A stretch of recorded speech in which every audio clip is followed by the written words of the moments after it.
We just hit record on the mic. Hit record because we're gonna do the things we like. 2020 because you know we got that hindsight because we're rocking in the thing and we know the virus. I should be shot. I should be shot. I should be taken out into the streets and shot alongside with the homeless people in San Francisco and Los Angeles that I can only assume the National Guard is shooting right now as we speak. I should be shot for starting the show like that. That was awful. What is up? What is up? Coronavirus pandemic 2020. We are broadcasting on all frequencies, and if you're listening to this, you are the resistance, folks. All frequencies used to mean like emergency radio something. Now it just means that we're on Apple and we're on the Google and we're on the Spotify. And probably whatever other podcast services we're going on here. I don't know, man. This is a one-man operation. This is a one-man operation. It's a one-man. It's just me. It's just me. I'm learning how to do it. I'm going on Instagram. I'm taking stock photos off of Google. I'm trying to line them up with funny things that people say on the show. And, I put subtitles on them. I do them by hand. Now, I don't mean to get too nuanced on you. I mean, you see the real pros. You see the Andrew Schulz and the Tim Dillons of the world. And I don't know if they're doing them themselves, but whoever they hired, they know how to do subtitles. You gotta line it up with the flow of the comedy. You gotta hold it up. If it's a setup, you can do a longer one, and then you gotta time it. Boom, punchline, words. I see some local comics, they're trying to make their own subtitles. I don't know. They heard you needed subtitles, and they didn't stop to think about why. It's so that if you're watching it on the train, which obviously isn't a thing people do anymore, but if you're watching it, you can't turn the volume on. You want someone to be able to hear it without actually having to hear it. They should hear your voice. That's how the flow of them should be. Man, I got off to an esoteric start here, but we got a great episode for you, folks. We got a great episode. We have one of my favorites, arguably one of the most important people in the Boston comedy scene, and probably one of the most affected people in the Boston comedy scene by this. None other than one of our best and brightest, Mr. Will Noonan. Will, he's great. We'll talk about him a little bit more in a minute. We also got to answer some of your questions, because I know we got a hot subject coming up. We got a hot subject these days. We're all locked inside. Are they going to bring in the military? Is it going to be a little bit of martial law? A lot of people I know, a lot of people who are pretty liberal, myself included, starting to rethink this whole idea of owning a gun. Not just for the military, but what if your neighbor runs out of money and decides, fuck you, I'm just going to take your shit. And they have a gun, and you don't. It's an interesting subject. Where are we at? We are seeing some weird stuff these days. I mean, in 2006, Time magazine did this whole stunt where they put a mirror on the cover and they named it the Year of You. And boy, they were a little bit premature with that one. Yet, YouTube it was still in its infancy stages. Twitter, not really a thing yet. It might have existed. I don't think it really existed. Definitely not as we know it today. Instagram completely did not exist, and obviously no TikTok. So there were overall less platforms. I guess people were releasing on MySpace, but boy, does Time magazine feel stupid now. Because 2020 is the year where about 2 months in, we all got locked in our fucking houses. And what did we do? We just made content, folks. We just made content. I know, some of the comics I know, they adapted perfectly, because they're some of them happen to be young women who are, attractive, and they're just, well, what am I going to do? I'm going to just learn how to do dances on TikTok, and I'm just going to do the dance, and I'm going to look good doing it, because I'm hot and young, and I have good skin. I can't do that. That's not my pivot point. I'm not doing TikTok dances. There's no way that's going to happen. I uncoordinated, and I look horrible. I've been quarantined for 3 weeks, and I have 3 major zits. Thank God this is an audio podcast. It's just not going to happen for me, folks. It's just really, really not going to happen. Boy, it's rough. So what do? I started a podcast. Thank you for listening. I really appreciate your listenership. Starting an old pod. And, gonna just try to make some video content. Make it by myself. I mean, I made a video the other day. I spent 3.5 hours editing this video frame by frame. It's just a short clip of me talking to myself. A little secret, that's actually a screen test for a larger, a little bit more complicated video I wanted to do. And the idea just came to me. It's like, I'm trapped in my apartment by myself. I can't make a video with anyone, so what do? I'm a smart guy. I can use visual effects to make there just be 2 me's. And, we'll just wear different clothing. That'll be a whole thing. I got a tripod, and I don't have a camera really, but I got a phone, and So that's really what we're doing, guys. Videos where there's more than one me and a podcast. And there's Twitter. But Twitter, it's just so hard to stay on Twitter. It's just so toxic. You get all these people, like some people are making jokes, but those are good. But a lot of the jokes are starting to get old already. Like some of these jokes are already so old that they died of COVID-19. Ayo! You're going to hear some of my jokes on the podcast. They're not going to be that good. Fuck. Fucking fuck. Fuckity fuck. I'm going to start a new Zoom meeting so I can be ready for one. Oh, boy, do I look bad in that monitor. I'm so glad you guys can't see me. Oh, boy. I don't look good. Oh.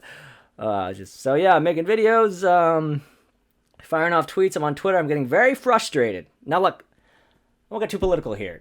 I don't think Trump is a good guy. I'm not going to vote for him in a second term by any means. But I keep seeing these people, and right now we're at the precipice of what might be the worst 2 weeks in American history in our lifetime. Possibly just the overall largest death toll within a short period, unless you're old enough where you lived through the Holocaust. And we're seeing all these people saying shit like, all those people, this could have been avoided if voters weren't so sexist. Like, they're saying Hillary Clinton somehow would have prevented this shit. Like, Trump fucked up, and the death toll is going to be a lot higher than it needed to be, and he probably fucked up at the behest of Republicans even more evil than him, who should all be dead or at least in jail. Let's level there, guys. Let's level there. If you're saying that Hillary Clinton would have somehow gotten us out of this situation in a meaningfully more helpful way, then you need to shut the fuck up. Like, what, was she going to all of a sudden believe in Medicare for all? What? Didn't she only believe in climate change for like 2 years before she ran for president? Shut the fuck. Stop talking about Hillary Clinton, guys. Stop. I mean, you can talk about Joe Biden. That's fair. I mean, that's another whole set of things. You got these fucking neoliberals. They'll come up they hear me say the word retarded. They'll be like, oh my God, I cannot believe you said the R word. Oh, well, yeah, you know how hurtful that can be. And then meanwhile, they're writing a fucking dissertation on why Joe Biden's rape accusations aren't that bad. They don't even see. They all make, we're talking people who make like $200,000 a year. They got the blue check on Twitter. They're professionals. As I said in our previous episode, they handed out blue checks on Jeffrey Epstein's plane. They're all in bed, folks. They are all in bed. All in bed. I don't know what to say.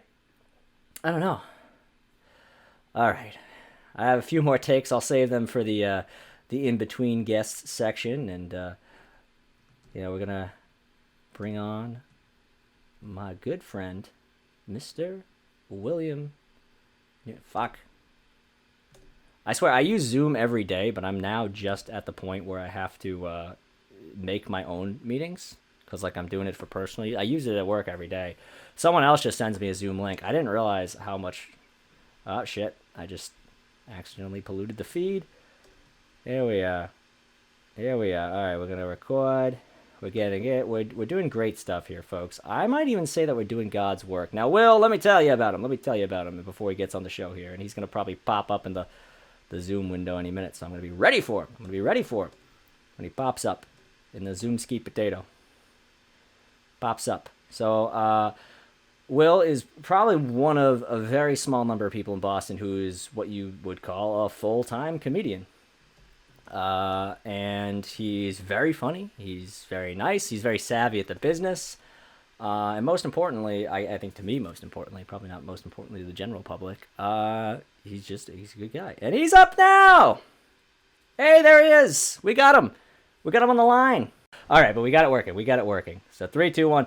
Will, I was just telling our faithful listeners, of which there are probably not that many because this is episode 2 of the podcast, but I was just telling them about how you are a very integral part of the Boston comedy scene, how, you run a weekly show or ran a weekly show down at Capo in South Boston. And that was, just a really great showcase to see something old and something new from the Boston scene, some veterans and some upcoming people. And just recently you had headlined a whole weekend at Laugh Boston, which is yeah, I was on huge. I was on a big roll, man. When you were on fire, and a lot of heat. And it's all gone. Yeah, so that is, for our listeners far afield, that is the largest club. Now I guess I can look at you. I don't need to look at GarageBand anymore because we got it working. That's okay. Sorry. A little bit of inside baseball, but I guess since every single person is thinking about starting a podcast during this day, they should know. Check this out. XLR mic. I got it off Amazon. It was $55 and it works really well. No, it looks beautiful, man. It's great. It's a nice setup. I just have this Zoom H4n hooked to a thing, but it's I got the same one. Oh, that's nice. Or I got whatever model. Yeah, it's it ain't a bad solution. So this brand is Uhuru. Very hard to pronounce. Huhuru. And nice. I don't know. My friend was telling me that sometimes these like hinge stands alone go for like 60 themselves. So absolutely. I got the whole shebang. It gets expensive fast. I got a few things, some tripods and stuff that I use for stuff, but over the years you just buy things kind of one at a time and you end up accruing a thing, you know? Well, it was crazy because sometimes when you buy electronics on Amazon from a brand you've never heard of, it's just this insane thing because it's like buy so much stuff off Amazon, it's not even funny, dude. I'm surrounded by it right now. Like, but it could be you're saying like, holy shit, this is a podcasting mic for $55. So this is either an insane deal from a brand I've never heard of that's just like, that's a gamble. Industry quality, or it's some shit that doesn't work at all that should be worth $0. That's the gamble. So, yeah. I played the gamble and I won. I'm so pumped about it. It's usually Amazon's pretty good about that. It's 90% of the time, like you get what you pay for on Amazon. Like if it's super cheap, you're probably gonna get something pretty cheap, but it'll work. Yeah. It'll just work cheaply. I get a lot of clothing off of Amazon, which really? So, and that's a true gamble. Sometimes you just get shit. Like I get shoes off of Amazon, like these Chinese, like bootleg shoes. Basically, they're like, they just look like nicer, like dress shoes and stuff like that. But if you got real close to them, you'd be like, oh, they're not. And every like third pair of those, I can't even wear them. I just got to throw them out. It's like they just don't fit the shape of a human foot, or no, they're like a slipper. So the rubber on the bottom is so thin and so like non-existent and not like up to any sort of foot code that it's like walking barefoot. We said that if you were at any of Will's big shows and you wanted to steal his look, perhaps think of looking at towards Amazon. So check out right here next to me. I have all these face masks that I got off Amazon. Oh, wow. And I have them in different colors so I can match them to my outfit. I have a gray one, a red one. Looking stylish there. A black one. I just got, so this one, my mom got me, my birthday was yesterday, which this was not my favorite Happy birthday. Yes. It's great. We're in quarantine. I have no health insurance anymore, and I'm now 26. Hooray. You have no health insurance right now? Well, I think maybe I get to the end of the month. I don't know exactly how it works, but I'm 26, and now that's the boot age. Yeah, the boot age, the Pete Buttigieg age. So, anyways, my sincerest condolences that the Boston Calling Festival, which was that's okay, great opportunity for you and just so many funny people I know around town. Boston Calling's a big old music festival where they have some comedy, and normally they only bring in, a handful of local folks, and they kind of ship in headliners with more of a marquee value. I was excited to be a part of that group. Yeah. They're still paying us, which is cool. Oh, really? Okay, that's cool. I know they're taking a huge hit, so they're still paying all the local performers, which is very cool. And it's got to be a ginormous hit. But it's so much planning down the drain. I feel bad this is just one of those things, man. Like, you feel bad for your landlord even. Like, at first you're like, man, I hope my landlord gives me free rent or whatever. And then you're like, he's in the same boat I'm in. It just trickles down. Everyone's fucked. Well, not everyone's fucked. Not everyone. There's people hoarding wealth out there who are probably. But everyone's taking, even the people that, it's all relative, even the people that are wealthy aren't making money. Like even Jeff Bezos, who's like got more money than anyone else on earth, like he's still making like 10% of what he used to make a day. I mean, I think I'd be fine in that situation. Yeah, that's an interestingly optimistic. Like $1 billion to him, but you know what I'm saying. Yeah. So this would have been episode 3. I had episode 2 recorded with Mr. Don Zolo. Unfortunately, I dilly-dallied a little bit too much in editing and releasing the episode, and a lot of the stuff we said in it was just a little bit ttoo optimistic, and a lot changed in the past like 3 or 4 days. So now And you're now not I gonna just put it out. I think I'm gonna. So what I've decided to do is save it so that it's an archived episode that I released when this whole thing is winding down, Dude, and it'll be I fun to I look mean back on. the Noonan show, my YouTube show is like it's a time capsule. It's gonna be there forever about how like wrong I was, like or how in denial Oh, I really? was. Well, I mean, I this wouldn't is say me at all. deliberately releasing something days after it's just been looking Yeah, not I mean, not that great. I just got a cop to it. You know, I think deep down I knew that we were in for something serious, but I was hoping for the best and I was being optimistic. Well, yeah. I mean, And, you're a little also bit and a little bit of Irish denial sprinkled on top of that.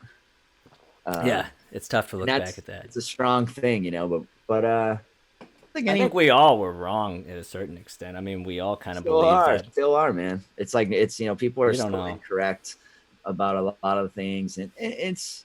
I was around for 9/11. It has a lot of the same vibes. Like these things have multiple layers. It's like the sickness itself is a weird layer, but then you have all the political fallout, which socio-political fallout, economic fallout, and then it becomes the people just being kind of like it does one of two things to people. It brings them together or like pulls them apart, you know. Yeah. That's yet to be seen. Well, I would say that generally speaking, a presidential election cycle is just the most toxic time in American culture having to do with politics. Yeah. So this is probably going to be, if not already, is the most toxic election cycle. Well, we have That's just the right. most powerful, like the media is like a third world power now in this country, in our country. It's like we have like the executive branch of government, which is the presidency, but the media really, as a group, unregulated, kind of has so much influence now.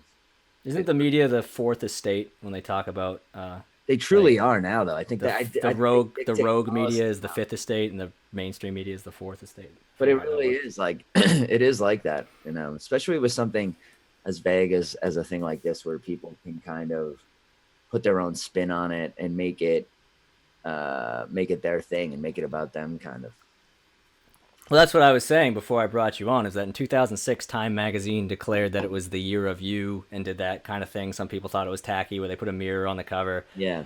And I was like, it was kind of hard to edit video. Like, I was a 12-year-old kid learning how to edit videos. I was a little bit precocious in that regard. And then I went to a high school that had no arts programs and fell off the wagon. But they didn't realize in 2006 that there would be a year where a lot of content was generally easier to produce and everyone would be locked inside with nothing to do. And we've just become so narcissistic as a society that we just have to now do this kind of stuff. Yeah, in a sense. I mean, we were talking about this on my show. It's like it's a gigantic Buddhist exercise in a weird way. It's like all your attachments of social attachments have been removed. And the things you thought you really couldn't live without, everyone is living without, and life is going on. So it depends on, will people learn from it? Will people kind of go, oh, well, maybe working wasn't as important as I thought it was. Maybe my job wasn't as important as I thought it was. Or will it just snap back? Yeah. So I'm kind of in that, one of those rare situations. Not super rare, but my entire company has gone remote. So yeah, we're still expected to work fully remote, 9 to 5 hours in the comfort of our own homes, which is not. I'm a pretty ADD guy. Some of this stuff I can kind of get together because it's like I'm talking to people and I got the machine and I got the computer and the whole sit down and like code some stuff from your living room and like try to not get distracted when there's dirty dishes in your sink. That whole thing is not good for me. But then I feel like an asshole complaining about that because so many people are out of work, so many people are sick. So I was talking to Sean Carter, another Boston comic who lost the big Boston Calling gig. I think like at a certain point, I think we can't feel totally guilty about being upset about the way it's affecting us. It's a little bit because it's an interest, dude. It's everyone's. It's everyone can feel like it's personal, and everyone has to remind themselves that it's not personal. But I don't think is true. But I think everyone can feel like, wow, this is just like fucking up my personal life in so many ways. It's got to be something to do with me. And it's like, well, this never more than anything has it affected. I mean, the whole entire planet is aware of it, you know? Yeah, and I have the reason I already knew how to use Zoom before this is because I on a daily basis work with a couple of engineers out of some are in Nigeria, some are in Uganda, and a couple are in Kenya, and they're stuck in their houses, shaking in their boots just as much as we are. So it's Yeah. it really hit the whole world really fast. Yeah, it's like the whole, you can see it. It's like we're actually very lucky, in a lot of ways that we live in Massachusetts and in Boston where Thank goodness. it's 'Cause doing okay, and the hospitals are like at least managing right now. So that's all you can do, man. It's it's one of those times where it's just rampant news. Like everyone who's in that business wants to be the go-to. They want to get, especially big organizations like that have been losing money in the past few years. It's like, this is our chance to like really bring the public back, yeah, and it's So like they're sensationalizing some things through that, which people have to kind of find a middle ground of your own. I feel so bad for my grandmother because she's basically just stuck in her place. My aunt lives nearby and brings her stuff, and she's doing the no contact thing. So she's obviously very lonely. We're trying to call her as much as we can, but all she's doing is watching CNN. I And know. she's tearing it off and reading a book. She doesn't really know how to use her phone. She doesn't really know how to use any of the features on her TV other than the cable. Like, she has a smart TV. She can't do Netflix. She can't figure out any of that. She's never used a computer.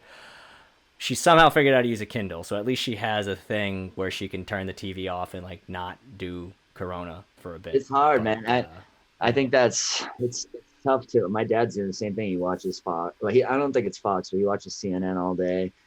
And they're about equally as bad at this juncture when it's a global crisis, I feel like. I know, but it's just there's nothing you can do. Whether it was a war or this or anything, you have to just to live.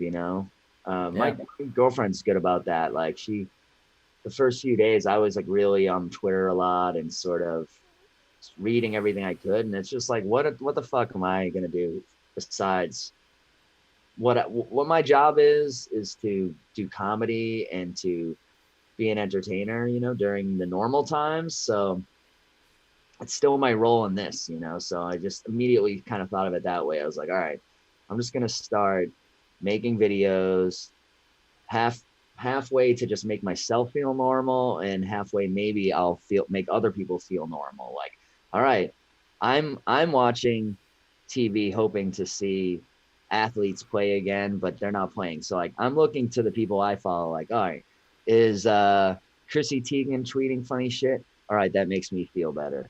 Is Tim Dillon tweeting funny shit? Oh, that makes me feel better. Andrew Schultz is live streaming. That makes me feel better. So I was like, all right, I need to do my part, start putting out some shit and showing people that I'm not like hanging from my ceiling panicking, and that'll make them feel better. It's like everyone has to play their part in maintaining a sense of normality as much as they can. That is true. And as you mentioned, Tim Dillon, he's really honestly been I do skew in having a pretty sardonic sense of humor and dark and grim, and I'm still fairly new to stand up. I'm not quite 3 years in. I'm not even sure how I'll count the time once this is over. But so finding a voice where I can do that kind of stuff there, that's a different genre. But he connects with me on like a very deep level, listening to his stuff that he's been putting out. I never really knew a ton about him. I always saw his name like and stuff places, but I never really knew. People always said he was funny, but I just never really took a long look at him or anything like that until this, and I was like, man, this guy is fucking cracking me up. It's the most on-brand thing for his brand that could have happened. Like, everyone was saying that when Epstein got murdered, and now it's like, oh, the guy whose whole theme is that we're on the cusp of the end of the world and the collapse of society. We're getting to hear his voice as that happens. He's a man. He's a man for his time, I guess. He is. That's good. So, I mean, that's starting, and then we're seeing a lot of comedians doing sort of Instagram live shows and stuff. I don't want to speak ill of them. Yeah. I tried one, and I felt really bad about it. Yeah, I've done a I few, and they are. I was saying to my chick, like, I do them, and I do enjoy doing them, but I get a very weird feeling after I do them. And I get Yeah, I did it. I did this. I did one of the ones you did, the Old Dirty Boston. yeah, guy, and I like who, those, and I and thank they were. you for doing those. I felt pretty horrible doing a set, but then they like interviewed me and talked to me a little bit after, and I like that part was fun.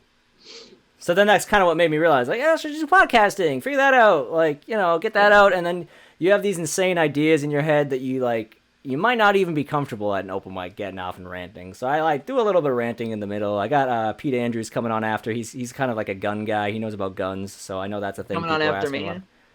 Yeah, well, after you, and then I'm gonna get a couple of horrible thoughts out of my head, and then I'll bring Pete Andrews on, and Are you he'll doing talk all about right though? guns. You seem like you're a little. You seem like you're doing all right. Like you seem like you're keeping. I'm pretty much fine. I'm probably exaggerating how bad I think I'm doing. I feel like it's just making me go crazy, but it's like a crazy that will not be permanent. It's a situation where the roommate moved out. He worked for Elizabeth Warren actually, so he lost his job. And we managed to find a new person to move in, but she can't move in yet because she was coming in from Europe, so she had to quarantine at a hotel down the street. So her quarantine's up April 8th, and that's when she's going to move in. Wow, man.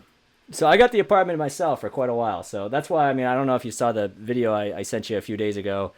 I made a video of me talking to myself to reflect. I did see that. I watched that.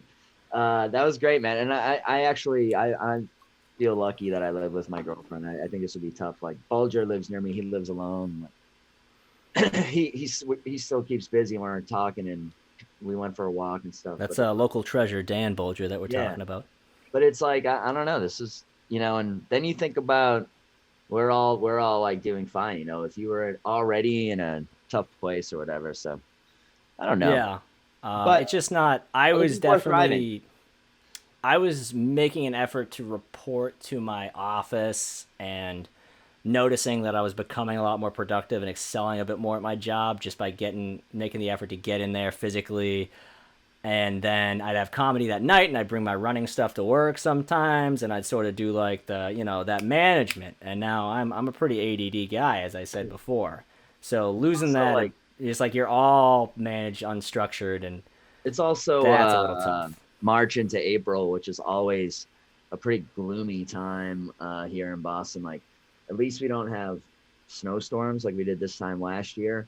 That's we had snow, and we had a little bit of snow, but no. It has been storm. cloudy and rainy like every day. So yeah, so that's not helping. I think once the weather starts to get nicer, once you can What's open the up thing? the windows and I've had the idea, and whenever I talk to someone and say it's so hard for me to focus in my living room, people who have been to my apartment and know the layout, they're like, oh man, if only it were warm, you could definitely get a lot of work done on your porch. And I'm like, that's what I've been saying this whole time. But, I can't do the porch until it's warm.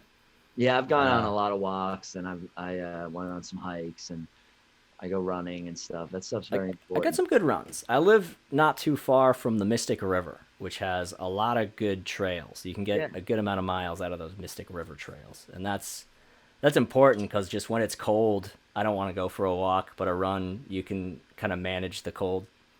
Yeah. I know the running in the cold, though, it I don't know, it fucks me up a little bit, and it's like, yeah. Then your lungs feel sore, and you're like, oh shit, do I have the virus? Seriously, it's like, you don't want to feel that these days. You're like, it's getting to be a cliche, but it's like every time something happens, it's like, uh-oh. I know. You've turned the heat in your apartment a little too hot, and then you forgot about it, and then... Yeah, you wear your jacket a little too long. Yeah.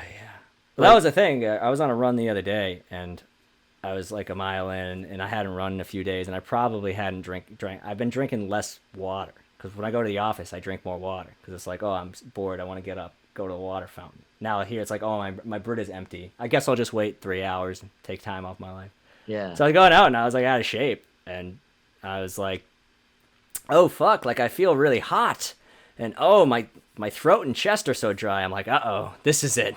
Yeah. And then I finish running and have a glass of water. I'm like, I don't think I have the virus, guys. I was that kind of guy before all this. That's what's funny is like I'm a born hypochondriac. My mom is a hypochondriac, so she kind of raised me to be one. and I go in and out of phases. I go months and years without really having it, and then it kind of creeps up. And I was totally like in the months before this, I was starting to already do it for. I was getting stressed out about the Laugh Boston weekend. Yeah, and that went Like a that went science- really well, correct? Oh, went unbelievably well. It was like a dream come true. But when I get stressed out, that's like the first thing that starts to happen. I'm like, oh, am I like Yeah.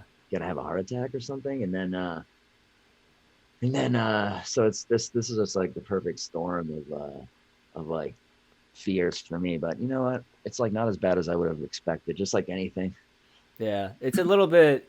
Sometimes you can just kind of find that peace in the fact that it's just like you can think of it Serenity as like now. this might be until September, like boom boom, or it can be like, all right, this might be until September, and Yeah. there's nothing I can do. And it's not like there's other people out there living their lives. You know, there's idiot spring breakers who are, Yeah. you know, gonna kill people, but hopefully We're all in they- the same boat, yeah. but when it comes to those when it comes to like the really far off predictions that people make, I'm like, dude, that cannot be true. When you look at the other countries, it's like even in the worst places, it eventually starts to slow down too. You know what I mean? It's not Yeah. just like it doesn't just burn like wildfire, and you know.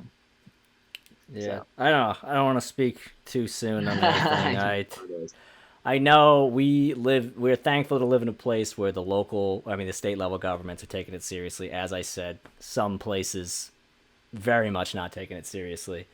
Yeah.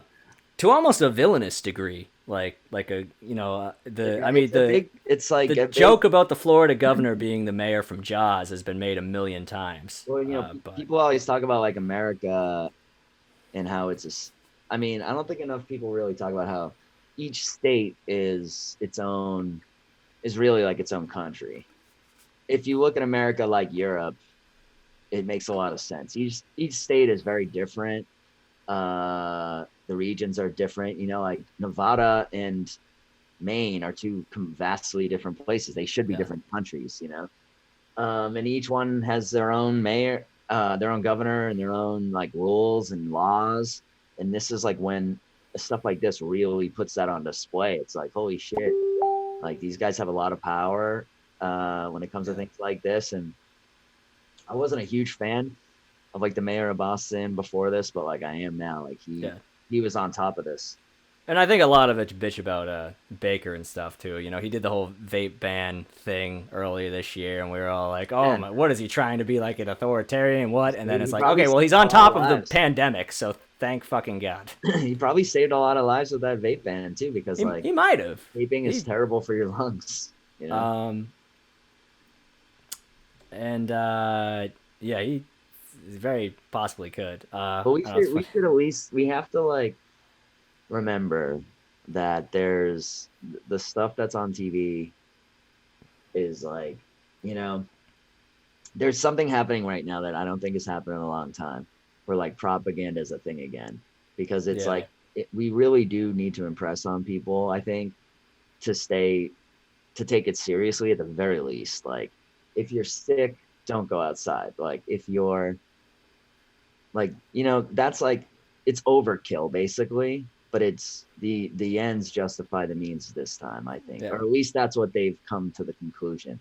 Well, what else can you say when you might have the virus and you know, there's no way to know, and we don't have enough tests, so you can't go get tested. You know, what else is there to say but just stay away from people you might be contagious? Yeah. So, but I think people have to realize is that like there's, you know, you take the right precautions, you take care of yourself, like you'll vastly decrease your chances of getting it, and it's not going to come through your windows and kill you at night like a monster, like the news is telling you. You know, like you have to find a happy medium. And I think people should, you know, not live in total fear of this thing, and just learn to kind of give it the respect it deserves. Keep your hands clean, and take your vitamins.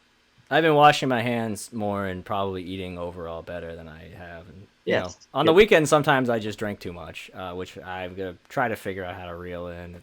Yeah, I get a lot. You're very. When I'm living alone, it's just like, what the fuck? The first weekend this happened, I took some shrooms and I was like, woo! And now it's like I'm a little bit too paranoid to take shrooms again. I don't think it's don't do gonna that. end well.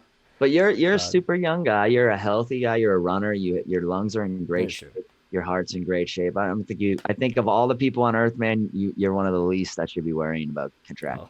Thank you for that. I'm more worried about the isolation factor. I have my new roommate seems very nice. She's got all sorts of activities planned that we can do in isolation. So Yeah, man. Call me too. We'll figure it out. FaceTime me. You can call me anytime, man. You don't have to like. Oh, thank you. I know you're doing well. Actually, let's cycle back now that we're talking on this. Will is a very important part of the Boston comedy scene. He's put this guy up on stage more times than he should have. He's put a lot of people up on stage. He helps out. He's always willing to do podcasts. He did when I was less than a year in. You did my podcast, my old one, which unfortunately fell apart. Now we're in crisis mode with an isolated one. Hold on a second, I need to walk. Sorry. Oh, no worries. My throat got dry. All this Get talk. a, I don't want people to think I got Rona if I start coughing. No, yeah, the Rona, you'll be untouchable. Well, what I was saying is, you did a podcast of mine. Yeah. About Quigley and Quigley. Talking to Quigley, the old defunct one. It's probably still up. I think we actually I like mine better. lost our money. I believe you're not the first person to erroneously call it Quigley to Quigley back in the day. But I can't even go back and listen to that episode now because, we talked about Eyes Wide Shut for a little bit over an hour, which was fun. But then after that, we were talking about the scene, and I want to say like 10 months in, and I would probably make myself throw up listening to whatever I was saying while talking to you. Yeah. Being like over 10 years in and me trying to have some sort of take on anything. I was like, I don't want to know what I thought. That happens all the time, though. That happens all the time, man. Guys who have been doing it 3 months, like, are always. I was like that too. I'm not saying I was any better than that. I remember telling a guy, talking to a guy who had been on Letterman, like an equal when I was like 3 months in. It's just like that's comedy. That's bad. It takes a lot of confidence to be a comedian, so sometimes it gets in your way a little bit. Well, it's also like looking back on how horrible some of my sets were for basically a solid year. It's like if I didn't lie to myself about those, there's no way I would have been able to keep doing it. And that's you kind of hear that echoed. That continues, man. I mean, I think that's art. You always have to lie to yourself and think that you're at least that people are gonna want to see this, no matter what it is. Even this podcast is like every podcast is someone saying, "Oh, people are gonna want to hear my thoughts and my conversations," and stand up is like people are gonna want to hear my jokes, and the beauty of it is sometimes they do. I mean, that's one of the things. That's when it's like music. You know what I mean? Some people just. They hate you. They don't want to like your comedy, and you still make them laugh. That's like writing a song that is a pop song that people go, man, this is a piece of shit, but I love it. I can't help myself, Yeah, I guess so. I mean, then there's music, much like comedy, just has so many sorts of cult factions. Fish released an album on my birthday. I was pretty happy about that. Oh, yeah. They don't really release studio albums that much anymore. So, but they're like, well, it's not like we're doing live shows anytime soon. The thing that people like us for. Yeah, I'm hoping this movie that I was in, it should be coming out soon. So I'm right. Like, you were in a movie going on Netflix, right? Yeah. With Eric Griffin. Yeah. And it's a horror movie for children? No, it's like an action. It's not just for children. I was watching. Me and my girl watched. I read some bad intel. It's kind of like a teen action movie. So it's got it's got some big action scenes. It's a teen action comedy that's going to be on Netflix. But I think it's geared towards like teens and adults. Okay. Well, I mean, I'm going to watch it anyway because you're in it, and I also really like Eric Griffin. So I read something when you were filming it. I read something from like the Hanover paper, like the local paper, because you were filming in Hanover. And I think it said like, a horror movie for children. And I think they just might have had a bad read on the situation. No, I don't think so. I would guess, and this is a total guess, But when you're trying to get locations, you always like tell the town or the city or whatever like the most positive light. So they would say, Oh, okay. yeah, this is like a kids movie that's going to be on Netflix, because it is. There's kids. The main Yeah.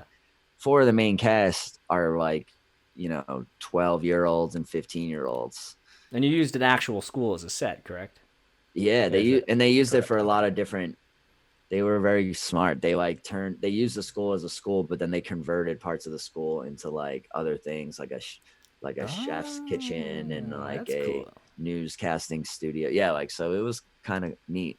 Yeah. At the end of the day, I'm sure for certain rooms in the school, it's not even that hard to pull the conversion off. No, but it was the biggest production I've ever been a part of. It was a true big budget movie with like, like 16 trucks like that, like 16 wheelers. No, that's wicked cool. Like, Do and we have the title of that? Is that trade secret still? hundreds Or? of extras. The Sleepover, it's called. The Sleepover. All right. So keep your eyes peeled. Netflix. It should be coming out soon. The Sleepover should be coming out soon. I have a wicked small part. Like, I'm only in it for like a minute, but I have a part. So yeah. Well, let's get. You want to give some plugs on the old Patreon? oh yeah, I got a social media Patreon. and talking about all this content. It's just $1. I'm just trying. I really just want to get as many people as I can. I'm not really into like trying to get $5 or $10 out of everybody a month. I just think the $1 thing is cool, and putting stuff on there. I have the Noonan Show on YouTube. That's still happening every. Whoops. Looks like we may have some Zoom crashing. Are we still recording on pod? What do you got there? GarageBand. Fuck. Internet connection unstable. I should have done a hard wire in. Yeah. How? Fate that it cut off during the plugs. He's got the Noonan Show on YouTube. He's got the Patreon. His name is Will Noonan. Easy to remember. Shit. Well. Whole thing crashed.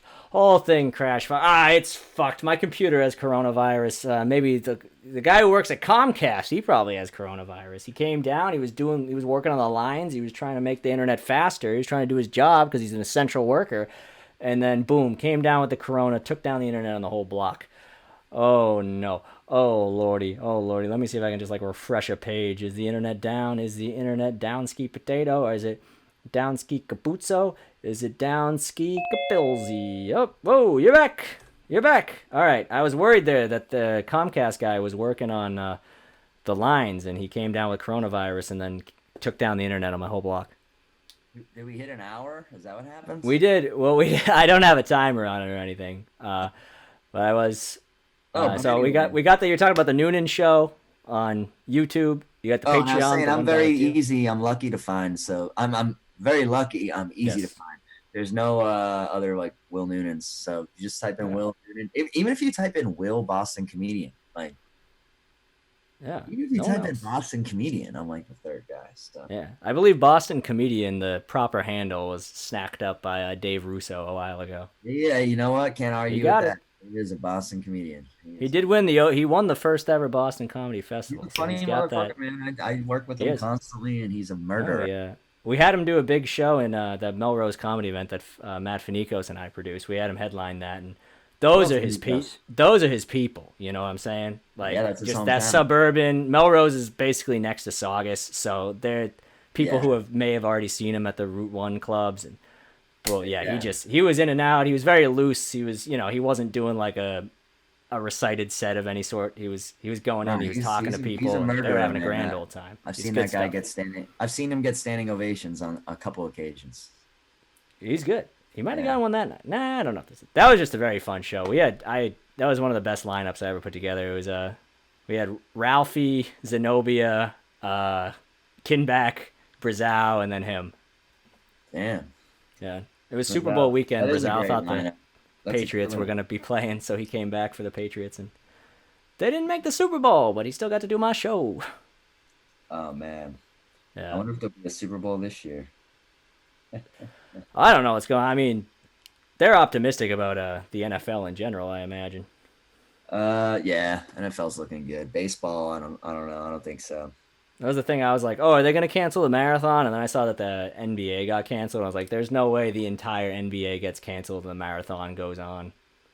I was like, that's gone. I don't know what happens with like players getting paid too. I was thinking about that. I was like, does Mookie Betts still get his paycheck from the Dodgers if he doesn't play one game for them? I don't know.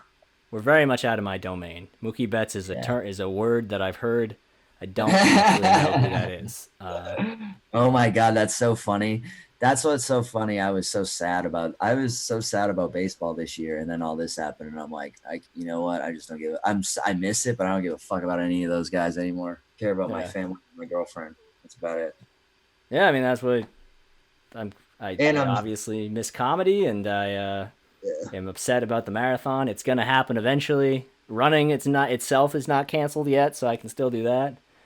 Yeah. And we got a fancy putting on a bandana. I hope you know that this is an audio only podcast. This is just to make it easier to not interrupt each other. Yeah, this is just to oh, you're doing a little makeup mirror? Just to piss off my girlfriend when I go back into the room. Oh, okay. You're gonna do the brother man act? Yeah, she's brother man. It's like I've been making these videos with this blonde wig that I bought off Amazon where I pretend to be that Kent State gun girl. You know that girl? Yeah. Yeah, so I've been making these videos where I pretend to be her, and then like sometimes I'll just like I have like some edited ones that I actually put effort into, but sometimes I'll just put on the wig and do it on my story. And my friend will then text me. He won't respond to the story. He'll text me to my phone. And he'll be like, "Stop doing the blonde wig." He doesn't even know who the girl is. He's like, "Stop doing the blonde wig bit. It's not funny. Stop doing the blonde wig." She used to follow me. She used to follow you? Yeah. Oh, that's great. And then I made fun of her, and she unfollowed me. See, that's she's definitely so thin-skinned. Oh, big time. No, I mean, I found you're this. With her or you're against her. That's how she is, for sure. There's a woman on Instagram who like sells nudes to pay her rent, and she doxed Caitlyn for like buying nudes from her once.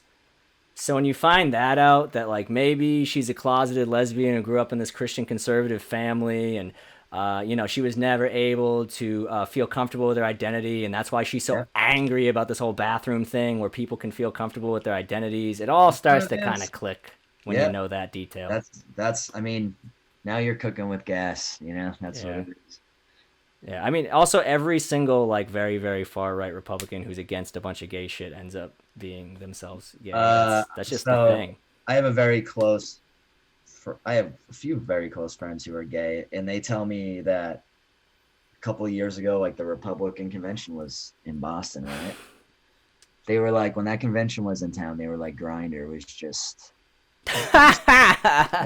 overrun. It was just. It's unsurprising. It was like, thousands. I think a couple of weeks ago, Tim Dillon was going off on that. Oh, really? It's like no one is in college and interested in conservative politics and not a closeted homosexual. He just doesn't happen. Absolutely doesn't happen. It doesn't match up with the age at all. That's definitely true. So that's fun. All right, well, I'll let you go harass your girlfriend. It's been a fantastic time having you on. Yeah, hey man, I'm down to like I said, give me a buzz anytime if you're especially. I'll give you a buzz. We can have some recorded. We can have some unrecorded. Exactly. It's nice to chat with you again, man, and we'll look forward to being back at Capo with you again. That's gonna be great in the time, and the pizza that they had there. If you live in the area, if you live in South Boston, Capo is still doing takeout, so support them. No, they're not. Actually, they're starting up again in like a week though. They just took a week off because they were so overwhelmed with business that they. Oh, that's great. I mean, they're good food. I don't think they deliver to my neighborhood at all. No, the Caviar app though, they'll bring it. Oh, maybe. Okay. Yeah. I mean, I got all my own like places that I want to keep in business in this little low Hispanic community that I reside in. There you go. I'm pissed. Tavern at the End of the World, which I'm sure you've heard of, is right down the street from me, and they are not doing anything. And like, I kind of wish I was like, oh man, I'd love to have their shepherd's pie. I know. Oh well. We had same thing here. Some of my faves closed. Like, what can you do? Yeah, it's like, I mean, there's just some of them just don't have this. They're not set up to just do it and have the numbers check out. But. Yeah. Oh well. All right, we'll let you go, my man. Thank you so much. Wiggly, I had a blast, dude. Talk to you soon. I'll talk to you soon, bye. Peace out. All right, that was Mr. Will Noonan. What a delightful guy. Always, a beacon of positivity. I don't want to leave the meeting. No, this was wrong. All right. Well, we got to pivot here. We got to pivot because here's what we're doing. We're all just making content. We're churning out content. We're doing things. Kid I went to high school with, smoked weed with him a few times. We were on the swim team together.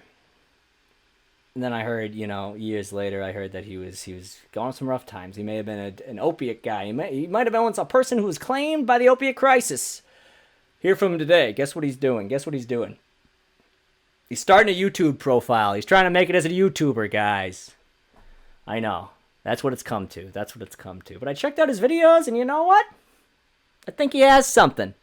He has a video about weaning off Suboxone. I think there's a market for that. And I checked out the actual craftsmanship put into the videos, and he's not quite there yet, but he's demonstrated that I think he has what it takes to get there. I think he has it. I really think he does, so I'm rooting for him. I'm rooting for you. I just kind of talk shit about his personal life, so I'm not sure if I should plug him or I should. I gotta plug him anyway. I gotta plug him. What's his fucking channel? Let me find it real quick. He's a good guy. He doesn't, he deserves people to be looking at his YouTube channel. Fuck. All right, you know what? On second thought, I can't find it. So, you guys probably weren't going to look at it at all, I assume. So maybe I just shouldn't plug it. And there was kind of one other thing I wanted to do, of just me ranting, but I'm going to just involve our next guest in that rant, even though it has nothing to do with what I told him I was going to talk to. Oh, by the way, guys, that guy, his channel is actually High Chemical Romance. So if you want to see a Boston bro type who may or may not have, I don't even know this is canon, may or may not have a history with the opiates, seems to be clean now, and now he's doing YouTube. So let's subscribe to him. High Chemical Romance on YouTube. I know for a fact you need 1,000 subscribers before you can monetize. So let's get that number up. He's at 48. You better be hitting 1,000 soon. I'll plug him before I plug my own Twitter. Okay? This is important. I have a source of income. He probably also does. But let's get it going. All right. Now we're going to talk about a subject that I think a lot of you folks might want to hear about. Hello. Guns, folks. We're talking about guns. We are talking about guns. Oh, earlier Will said that fucking Nevada and Maine, they're practically different countries. They're like, yeah, in one of those countries you can get a prostitute, and in one of those countries you wouldn't want to get a prostitute. Hey-oh! You probably figure out which one unless you're retarded. Oh, sorry, I shouldn't have said the R word, but in my defense, I'm not going to vote for a rapist. So, I'm a pretty good guy.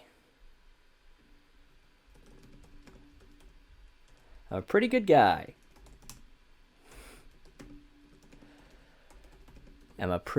good guy. And, Pete should just be joining at any minute. Oh, he's up. He's up and about. What's going on? He's on the show. I think I'm going to have to cut out a bunch of those where I just said I'm a pretty good guy over and over again until you... Pete, how you doing? Oh, living the dream. How are you, sir? Let me just make sure your feed's coming in. We got the feed. We got a hot feed. You want to... can you cam up? It's just easier so we won't... It's not a video podcast, but it's... Yeah, no, it's just... when we have the video, it's a little bit easier to not talk over each other because it's more, I don't know, immersive. I think it's better. You're right. I'm going to pause this whole thing for 1 second so I can get a brewski because I'm lonely. My hand is lonely. Ooh, Pete's got a fancy hat. Will was wearing a bandana. You got a fancy hat. I'm going to wear something silly. All right. Hot shit, jelly bean. I got some dead air that I need to cut out later. It's great. I love making more work for myself, but I need something to keep myself busy in this trying time. Oh, Pete's, what is that, a Harpoon IPA? Pete is representing a Harpoon IPA on the other side of the frame. I'm drinking a Night Shift Whirlpool. Yeah, Night Shift, I feel like, in many ways, kind of the new Harpoon. They definitely want to be. Well, I feel like they wanted to be, and now they are, because their beer is just, better, and their I think if they'd gotten that beer garden going and off Soldier Field Road, that probably would have cemented it for them. Well, were they starting something in Are you You know talking? where that amphitheater is, where Zach Jones and and Dead Air Dennis were doing comedy shows last year? Absolutely no idea. And Uh, many of our I think faithful Lamont listeners probably Price don't might know who have any done of a these couple people shows are. there. Yeah. Oh, Lamont Price, he's a good guy. Yeah, I think they took it over this year, but there's like it's like tucked back in the woods along the Charles, and they were talking about opening a night shift beer garden there too. Wait, you're not talking about that giant shell thing on the Esplanade, were you? Yeah, well, no, not on the Esplanade. There's one by Soldier Field across from the radio station when you're heading towards Fenway from Brighton. Those are just two neighborhoods I avoid. So I don't know. Mm. So where are you located right now? Where are you coming at us from? I'm here in East Somerville, Massachusetts.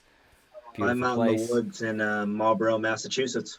Yeah, Marlborough. I don't know if I've ever been, but I have heard of it. It's one of the boroughs. There's a north, there's a Marl, there's a south. You know, there's a Greens. I don't know if necessarily all of those are close to each other, but No, but Northborough touches Marlborough somehow, and North and Southborough's on Marl. the other side of Framingham. So now are you from New Hampshire originally? I'm from Framingham. You're from Framingham, Yep. Massachusetts. Okay. Yeah, I run a show in New Hampshire because I have a family friend who owns a bar.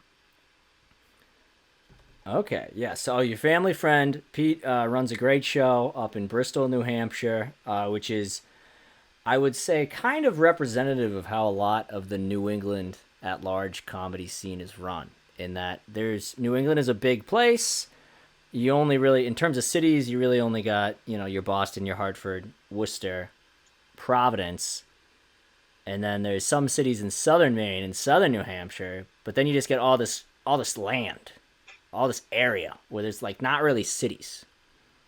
So there's a couple of shows, much like Pete's, that are in that area where the people who live around there, they don't really have a place where they can just go to a comedy club. So Pete runs a very successful show at a bar there that has sort of a showroom with a stage and a nice light setup and whatnot. And the people come out because how else are they going to see comedy? And it's a lot of fun. I've done it a couple of times. I don't think I did super well the last time I was there, but it's a fun experience. And you know what the great thing about it is? If you bomb at that show, you're drenched in sweat, your heart is beating, you're in New Hampshire, so you can just go outside and sit in a snowbank, and your body will return to normal very soon. That is one of our number one selling features. All year round, same temperature. Snowbanks. No, Always. I've only done it in the winter. Yeah, north of the wall. No, you're right though. There's a lot more rural spaces in Massachusetts and New England in general than I think most people expect. Kind of west of Worcester and north of Lowell is kind of wild country. And there's a lot of people up there that, like you said, don't have a lot of entertainment. So when you can provide a somewhat good, consistent level of quality, like, thankfully you guys coming up and doing the show they turn out for you and they're loyal. Yeah, and they, I mean, you get good people from Boston to come in. You're not you're not just scraping the bottom of a list at an open mic. You're putting thought into it, and you're, I don't want to blow up your business, but you're willing to pay a little bit of money, which we appreciate, especially with the driving. But, I always try to book the show I'd want to watch. As long as you do that, I pay everybody and I have a good time, so there's no downside. Yeah, I feel like that book the show you'll want to watch is a thing that you can only get away with a monthly, though. Once you start to go to weekly, you just got to be like, all right, does this guy get laughs? Like, I might not like this guy, but does he get laughs?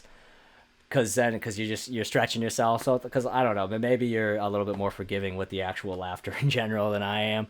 But that's the thing I do with like the Melrose show.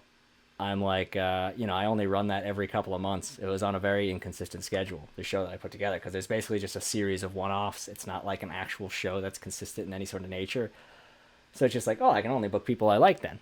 It's like, if I was doing this every week, though, I'd have to start making some deals with the devil to sell tickets. Yeah, it's definitely a balancing act because having a monthly show, I constantly have a wait list of people who want to come back, want to do it. I've heard about it and want to be on it, but you're still trying to maintain that level of quality. So it gives you the benefit of being like, hey, I'm booked so far out. Let me talk to you in 3 or 4 months. Hopefully, then they've tightened up a little bit if they're newer. That is true. And if they haven't, maybe they'll burn out before then. Or it's very rare that somebody hits me up, and if they've waited 4 or 5 months, they haven't, figured out a tight 10. Yeah, that's. I remember when I was. If I was interested enough to offer it in the first place, Hopefully, these people still find looking these. for that base level of competency. Hopefully, these people find some of these weeds of the the into the weeds of the local scene interesting. But I remember when I was maybe 6 months in, I hit up Andy O'Feish, local treasure, about doing a particularly notorious show, the Naked Comedy Showcase. Where all the performers are completely naked. This is a real thing that happens in Cambridge. Whenever I tell people about it, they think I'm doing like one of my bits. And I was like, no, I'm like, come on, you think like I'm funnier than just making up the fact that there's a naked show. Like I feel like you're giving me very little credit. Like, I'm about to yesterday was my birthday, okay? Yesterday was my birthday, and my entire fucking life, especially since people found out I do comedy, which obviously had not been a huge chunk of my life, but I'm like, it's my birthday, and they're like, "What, you doing a bit?" I'm like, no, you fucking jerk, you mean, rude person. You really think that this is the joke, the fake birthday on April Fool's joke? I'm someone who's going out to these shows and working on these jokes every single day of my life, and you think that I would get a kick out of a fake birthday ruse on April 1st? Fuck you. No, it's my birthday. And I will say, I was supposed to be born on April Fool's Day, but that was the joke on my mom because I was born in February. So my due date was April 1st, and I showed up way early. Did you have to get like put in speaking of quarantine, were you like put in a special chamber for the? Well, it was the 80s, so it was basically a modified bread machine. But yeah. Oh, okay. Well, you look pretty good for a significantly prematurely burned person. Yeah. Yeah, that's what I mean. Yeah, so that can be I'm rough. so short. There wasn't enough time for the rise. Oh yeah, a little short, I guess. But you don't. I known people who were prematurely born, and they got all sorts of, scoliosis and all sorts of stuff. I got lucky. Yeah. Well, anyways, they're pulling the ruse and the naked show, and I hit him up in when I was like 6 months in. The preface I got was just someone said like, "Oh, hit him up. He'll put you on." And I sent him a clip, and he said, "No, I'm not gonna have you on." No, and he said, "Get back to me in 6 months." And at the time, I'd only been doing comedy for like 6 months, so that felt like forever. But then oh boy, that was just a big I needed someone to tell me no about something though. You know what I'm saying?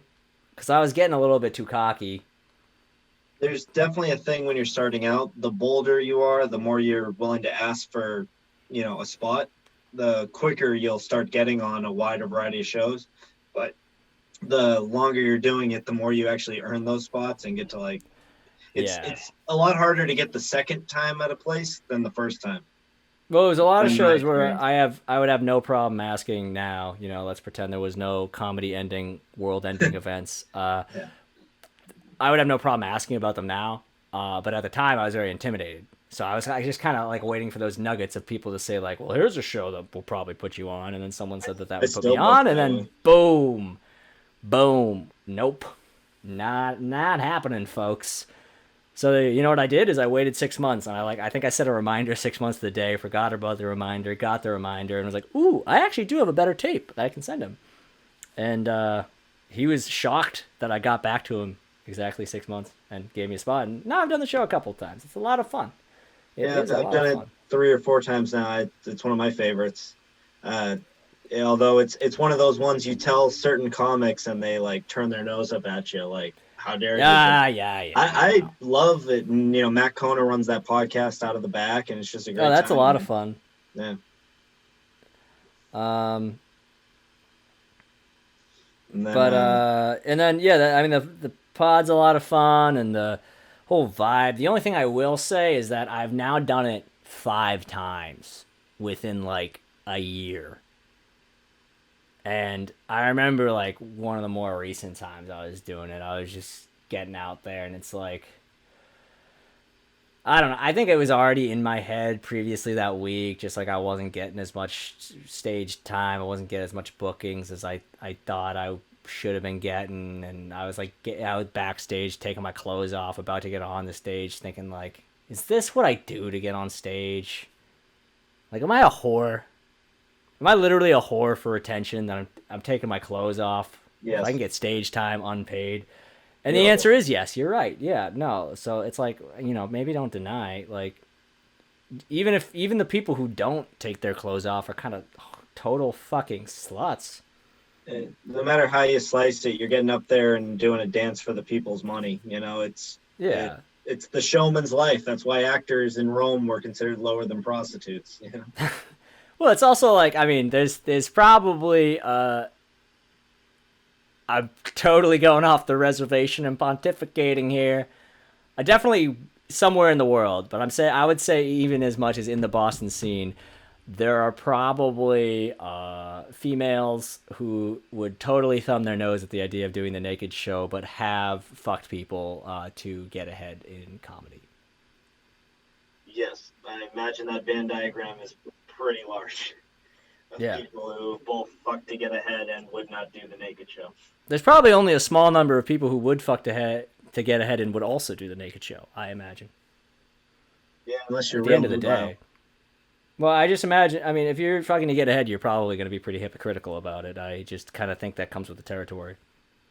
I actually got to reach out to Andy. I'm hoping I'm still on his good list. I've had to cancel now twice. You got to reach out to him. Comedy is canceled for the foreseeable future. I don't think now is the... Well, that's true. I keep forgetting the world is ending outside of my house. Oh, dude. Yeah, I get like that too. I'm like, oh, maybe in June I can go to the beach and I can take up surfing again. I was like, I wonder if the coronavirus got rid of the shark problem on Cape Cod. No, it'll probably be like in I Heart Legend where there's just more of all the animals when we finally get out. They've just taken over the city streets. Not the sharks, but other animals. I mean, I hope there's more animals, like, in general. I'm just saying that, like, I used to surf as a kid, and now I don't. And, like, I was thinking about getting back into it, and then it's like, oh, you can't surf anymore. There's great white sharks. They can eat an entire human in one bite. It's kind of a whole big thing, so that kind of sucks. Like, when I was a kid, a shark was, like, a mystery, magical creature. Like, I knew it was a real thing that existed, but like it was so far away. I just thought of like different countries and, maybe Hawaii and, even you never really even hear about people getting attacked by sharks in California even. And then now it's just like, oh no, Massachusetts, your home state. Yeah. The place where your family grew up vacationing and now owns a summer home. Yeah. There's sharks everywhere there. There's like giant signs at all the beaches with this horrifyingly scary photo of a great white shark warning you that if you go in the water, you might be eaten by this scary fish monster. So it's like, it's so very real. So how young were you when you saw Jaws? Because this feels like everyone who ever saw Jaws and realized that the Cape could be dangerous. Well, no, but I, first of all, don't think I've ever seen Jaws from cover to cover. I've seen large segments of it on TV just over the years. And I know it is set on Cape Cod technically, but it's set in a fictional island that's kind of supposed to be Martha's Vineyard.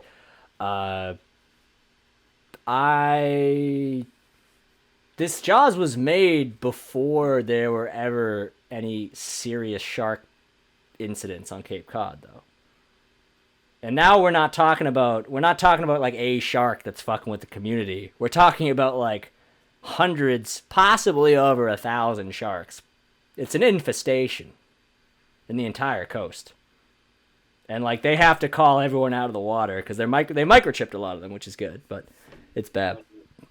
And some guy, this absolute nut from Chatham, who I think probably saw Jaws and maybe too many of the sequels a few times, some of the more ridiculous sequels to Jaws, he was saying, well, why don't we just take a boat out and find the sharks and we'll blow them up with a shotgun?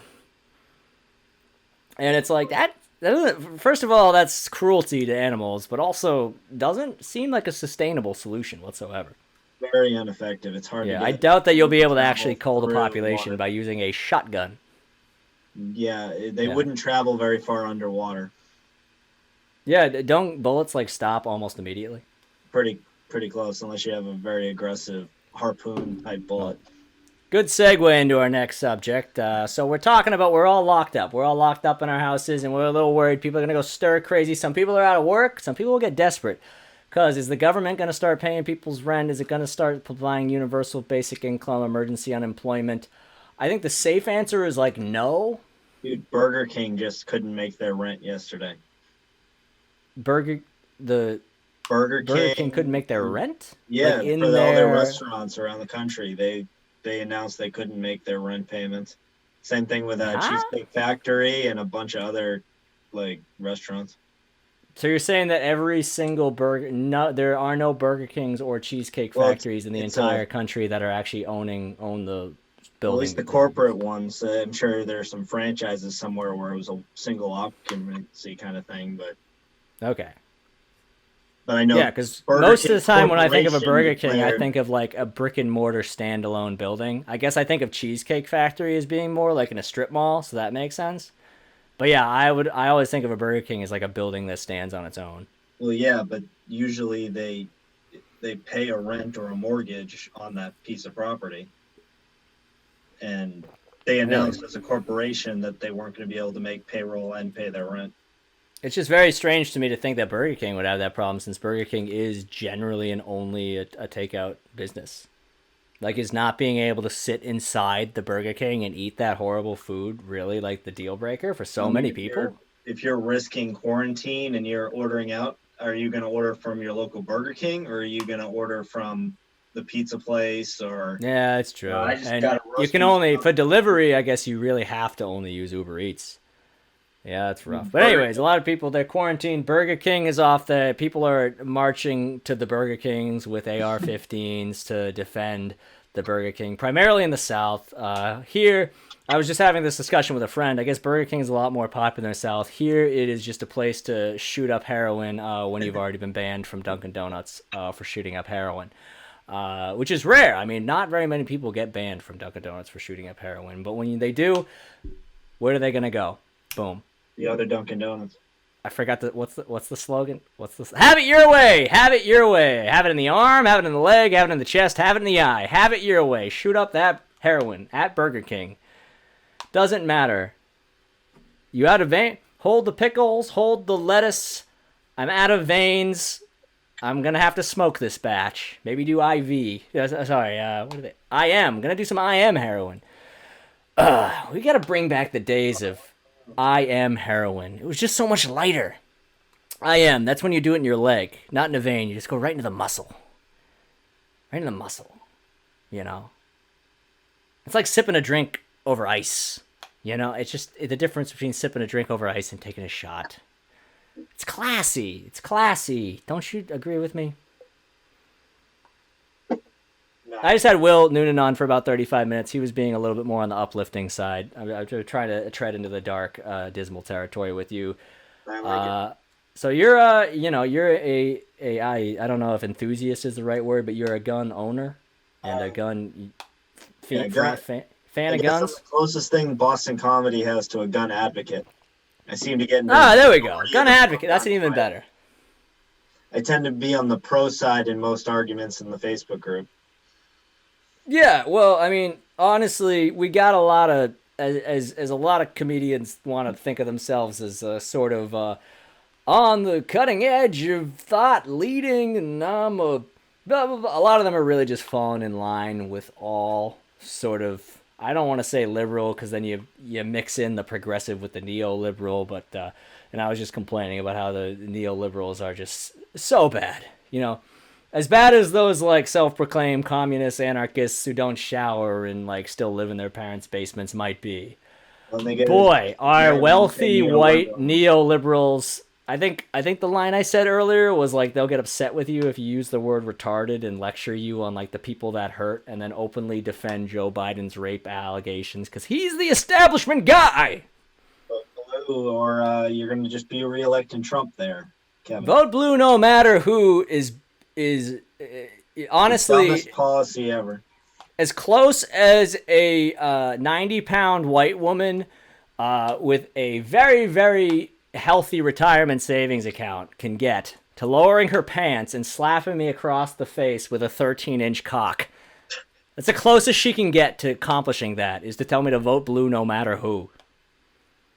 Fuck off. Fuck off. As I said in the last episode, they were handing out those blue checks on Jeffrey Epstein's plane. Like, you're all in cahoots, you stupid. I think I said it earlier this episode, too. This is going to be bad. It's going to be repetitive. Guys, can you forgive me? Send me a message on Twitter or Instagram if you forgive me for doing that. So, what do you think about, let's walk it back to the beginning. We have a situation where people are going to become increasingly unrestful. I have my own fair share about dismal predictions, but we live in a place where gun ownership is not that common, compared to, there's probably some places in, the deep South where you're talking more than 50% of households probably have a gun. Would you say that's probably correct? Yeah. Some regions where that's probably true. I've shot guns since I was a kid. My parents met at Junior Rifle Club. I grew up shooting competitively. My dad's an avid hunter. Yeah. I've worked for the Gun Owners Action League here in Massachusetts, and I've sold guns as a profession. And we're probably even in Maine. I said deep South, but even in Maine and New Hampshire, there's probably fairly rural areas where most households have a gun. Even west of Worcester, you're in that situation. Massachusetts, like I said, has a lot of rural space. Very rural. But yeah, when it comes down to Massachusetts is somewhere in the mid-20s when it comes to, if you were to rank the number of guns, we're right in the middle. But we do have some of the most progressive laws in the country. So it's arguably one of the safest places to live if you're worried about gun violence. So let's say we're talking about Eastern we have Massachusetts. the lowest gun deaths per capita, like in 2017. Okay, well, let's say, but we're talking crisis mode here. Oh, yeah. Well, yeah. So let's say we live in Eastern Massachusetts where and we got a shitload of households and they're all stacked on top of each other, and a very small percentage of households have owned guns in any capacity. Now, is that now something that you feel in the time where there's economic and social collapse possibly on the brink? Like, could these people who own guns seize power over us? Because let's say I don't have a gun, right? And I'm pretty sure in this state there's absolutely no way I'm allowed to get one because I have a history of mental whatever. Say, is it possible that my one person in my neighborhood who owns a gun just says, like, I don't have a job anymore and I can't pay my rent. I'm just going to go steal everyone's shit. What are they going to do? Because he has a gun. Yeah, no, because you're still got a police officer walking the street. We haven't reached that level of social collapse yet.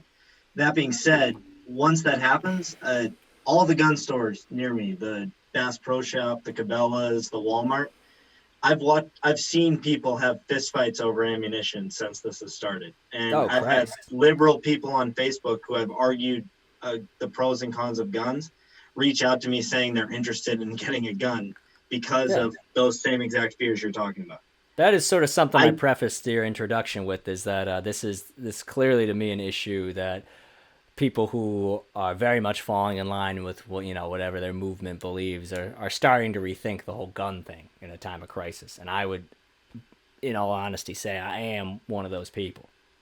And it's understandable because I mean the way our culture, TV, everyone looks at guns is in these absolutes. And most of the time when you hear about them on the news, it's school shootings and those kind of things. So you only hear the really aggressive side of guns. The truth of the matter is, if you get a gun because you're afraid of someone breaking into your house or something, you're going to shoot your significant other or a delivery person. You are the wrong person to get a gun. My guns are staying locked in the gun safe through this emergency because it's not that kind of emergency. Granted, I've also had friends reach out to me and be like, we're forming a gang when the Armageddon happens. And it's like, cool. But it's like, what do you want me for? It's like, we don't want to have any sort of paper trail. We just figured you could supply the guns. Yeah. I've had people ask me if I could buy a gun and then let them hold on to it. People are losing their minds. Yeah, no, and I guess you sort of raise a point that I hadn't been thinking too much about, which is, so many people think of that, when they say the 5-day waiting period, the 10-day waiting period, whatever. So many think of that like, oh, so we don't buy a gun because we're mad at someone and then shoot them immediately. We call it the cool down period, as they sometimes say.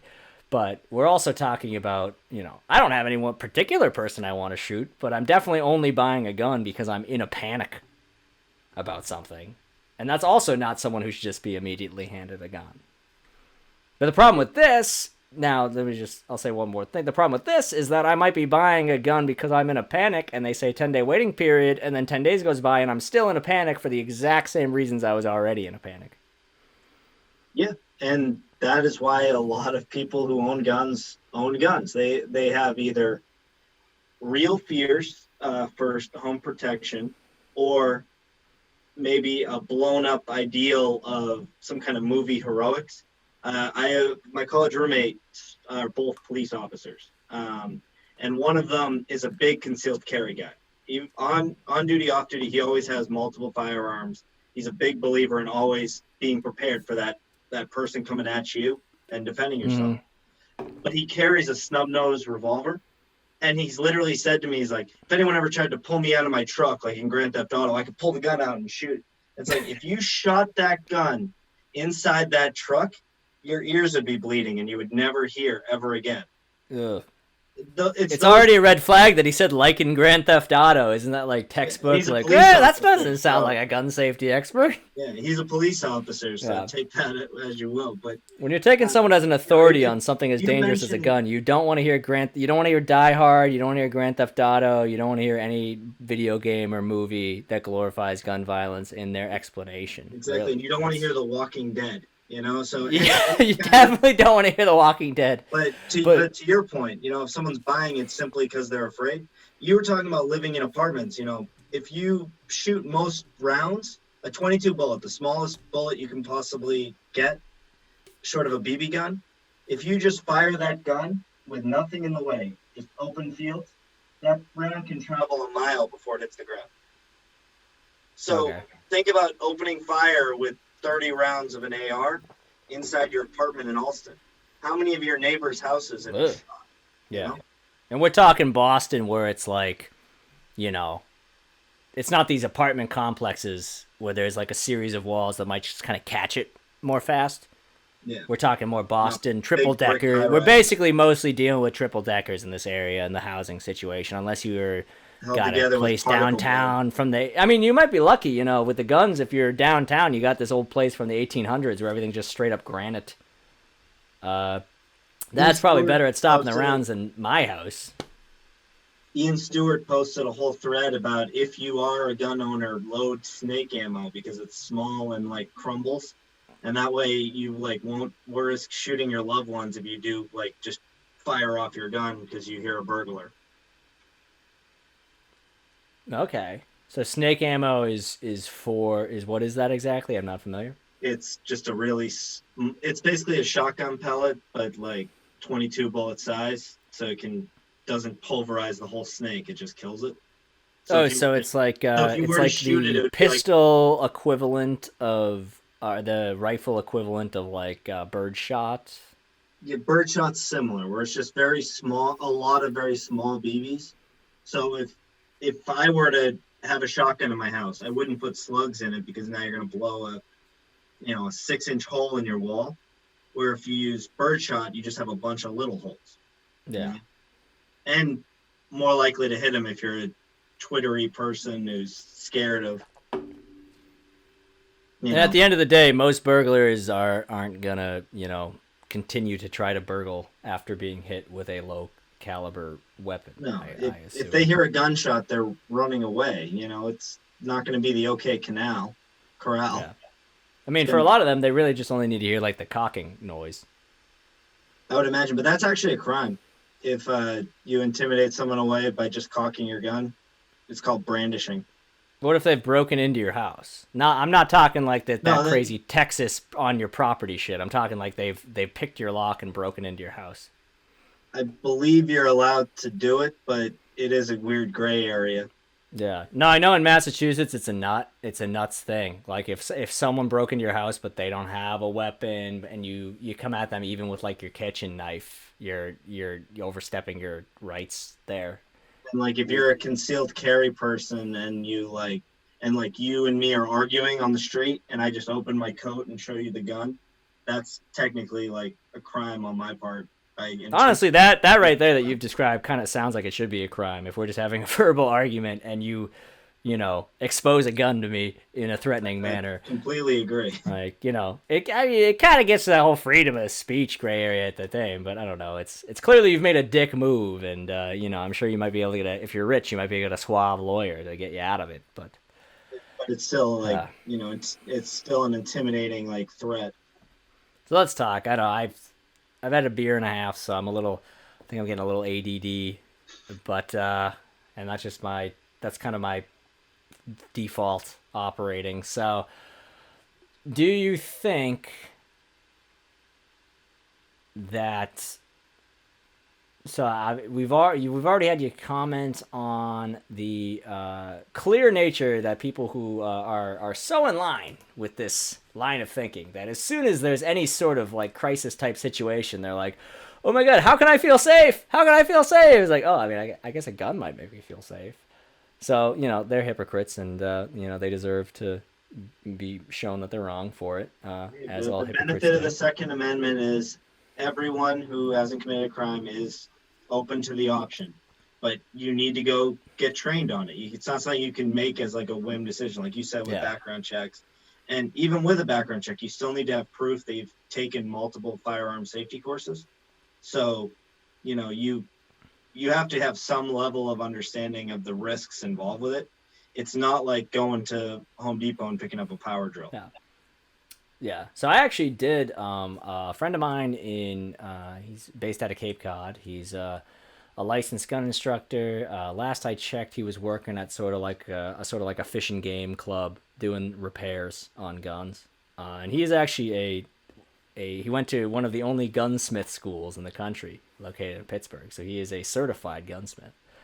And he's a licensed gun instructor, so he took me out to his private range. That is my only experience holding or firing a gun. It was a lot of fun, I'm not gonna lie. And like, he made me feel safe because he gave me the whole rundown. I didn't retain most of it. Like if I were to pick up the exact same gun now and like be in the proper safe range setting with the equipment, I'd be like, hey, can you explain how to do this again? But it was fun, and like, he was pretty professional about it. And honestly, the kind of way he presents himself as a person makes him sound a little bit like he's gung-ho. But at the end of the day, he's got all these official statuses, and when he opens that chest or whatever, suitcase, whatever you call it, the gun carrying thing that he owns, he's brass tacks. He's like, yeah, they're very dangerous. You don't want to be on the wrong side of one, and we're going to be safe about this, and I'm going to be very, very articulate in me explaining what the fuck is going on here, because I might get into some trouble, They're in a joke. They're in a joke. The danger with them is very real. It's just like anytime you turn on your car and drive on public roads, there's an inherent danger to the situation you're putting yourself in, and if you're not properly trained, you shouldn't move forward. Yeah. Not being said that they are very abused. People use them incorrectly, but at the end of the day, like, an inert gun is not going to fire. It takes actual action. And the best thing you can do to combat gun violence is gun education. The more people understand how they work, like understand the ins and outs like you're talking about, the less likely there is for someone to accidentally shoot themselves, like in the Tiger King documentary where he, I didn't see. You're the second guest to bring up the Tiger King, and I'll watch it, but I'm so into Curb, and I just don't want to get another show. You're wasting your quarantine if you don't check it out. Well, that's how this is an audio-only podcast, but I got this wig. I don't know if you've seen any of my other videos. I made a couple videos parodying that Kent State gun girl. I just had Will Noonan on before you, and hilariously, Will Noonan used to be followed by the Kent State gun girl. Fantastic. Hilariously, and then he tweeted shit about her once, and she blocked him immediately. Well, she's got the Which goes to show she's got so many followers. She could just stick to her shit, like Because, you know, sometimes people start a bunch of shit on Facebook or, you know, on Twitter, and you don't, you know, really know, like, is it snapped? Like, are they just signing on and, like, tweeting inflammatory shit and then, like, not looking at anything else? And, like, all these Fan people were culture being like, effect. fuck you, I'm going to kill you, fuck you. Like, you know, it's like, oh, you're doing nothing because they're not even reading this. But no, because like Will Noonan said something bad about her once and got blocked right away. That means that she is reading all those people who are like telling her to kill herself in the comments. That's just so hilarious for me to think about. She's so desperate to be famous. Like she has the thinnest skin, so she'll never make it. That's the And she's true not big hot enough to. celebrity- She's not hot enough to be on Fox News. That's the real thing.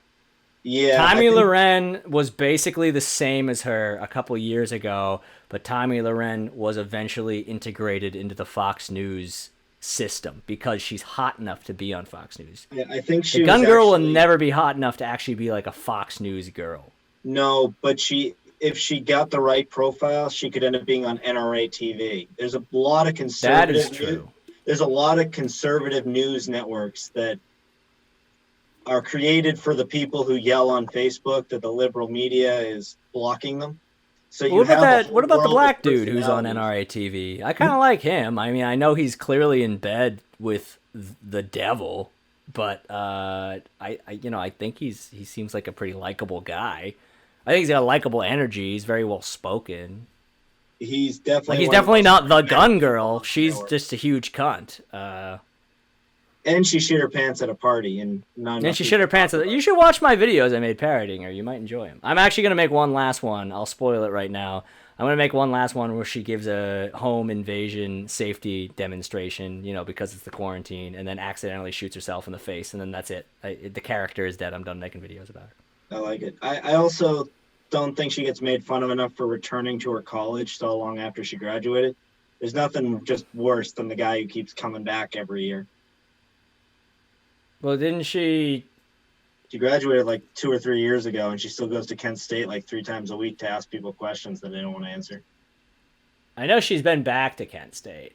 I don't know if she's specifically going back there every time. I think she goes to a wide variety of. Yeah. Like my whole thing when I made a video of her was that she was like in the Harvard area because that's like a thing she does. She goes to different colleges, and you know, that was just the closest one that everyone knows about that I could have chosen. You know, it wasn't a genius thing. The people shutting her down are great to watch.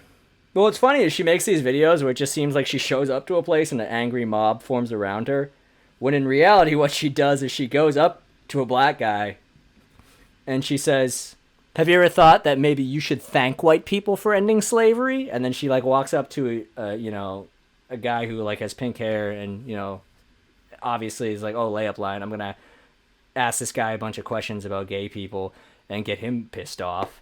And then she does that, and then eventually people start to like get angry and want to throw stuff, and then she edits the video so that it looks like, "All I did was go here wearing a MAGA hat, and now everyone wants to kill me." Like, so, you know, she's not a bastion of journalistic responsibility, I would say, in any capacity. Oh, no. And then shit like that. So you don't like, what's the black dude's name? I fucking used to know. He's like kind of their front and center, but nobody knows about him because, you know, you kind of have to be a loser to watch NRA TV. I'm sorry. I mean, since InfoWars went under, what else are you gonna watch? No. Well, no, but InfoWars, that's the thing, is she kind of is part of InfoWars, and like Colin Noor. Colin Noor. Okay, I've heard of Colin Powell, but other than that, I ain't ever heard of a black guy named Colin. Oh, Colion. Pronounce it. Colion. Okay, then that's different. That is because Colin Powell. He's spelled Colion. Colin, but he's Colin, and like, but I think a Colin is just the most purebred white. Like, it's weird because my name is Kevin, which is an Irish name, but I know a weird amount of black people named Kevin. Kevin Durant is a famous black guy. Kevin Hart is a famous black guy. I feel like half the Kevins I've met in my entire life have been black guys, but Colin is always just like Irish descent, English descent, down the middle, very white guy. But he's Colin fancy spelling, so he's not white. I mean, gotta respect the hustle. If you're willing to be the one of anything on a network, there's big money in it. You know, Yeah. if you're willing to say anything to get your point across, there's a job for you somewhere. But do you think they're propping him up? Like, There's kind of a couple he's angles to it because smart they and he think believes it, man. They nothing he wrong he with it. seems like an articulate guy, as I said. Like I was like, yeah, that seems like the guy they should have front and center. Yeah, and he And was raised in a gun pro environment, and if you are, it really is a lifestyle, man. Like my parents met because of guns. I people exist like it. because guns. I enjoy it. I'm not a hunter. My ADD is too insane. I fucking Yeah, no, that's a lot of work. into the You got to woods. basically be the animal in order to get the animal. Yeah, where that's like church for my dad. He looks forward to going out into the woods and like stalking his prey. It And does like, sound fun. I don't think I'd be able to do it. oh, dude, I would always try to sneak a Game Boy in, and like my dad would like steal it from me, but it's the worst. But if you're into it, it's the best, you know. And for a lot of people, man, it isn't a safety thing, it isn't a violence thing, it's a way of life thing. The Gun Owners Action League is one of the main lobbyists for firearms in Massachusetts. And they used to sponsor the events I would do as a kid, and they'd come out and they would say before any of it, we invited the news to this. We wanted them to come here and cover it like your local football game. They won't come because it's a positive example of what people do with firearms. You know, there's a bias on both sides, and the problem is, just like everything in it's got to be brought to that middle. You know, the first thing you do if you want to fix guns, if you want to make it safer for America with guns, all you have to do, make the same rules here as in every other state. And it doesn't even have to be mass, just agree on one set of rules. Because like you go to New Hampshire and it's a third of the rules, you know, that we have here. California has completely different ones. You can't buy, you know, an AK, but you can if it was made before 1994. Now, don't you think? Yeah, no, actually, the AK thing is, my buddy has a very old one. And he bought it used. I don't even know how old. No, sorry, I'm not talking about AK. He has an AR-15, and he got it used. And it's like you can't buy them at a store, but you can like do a documented transfer, and that's allowed in Massachusetts. Same way, I don't know. I fired this thing. This thing was horrifying. I'm like, Dad, there's no way people are buying these to kill deer.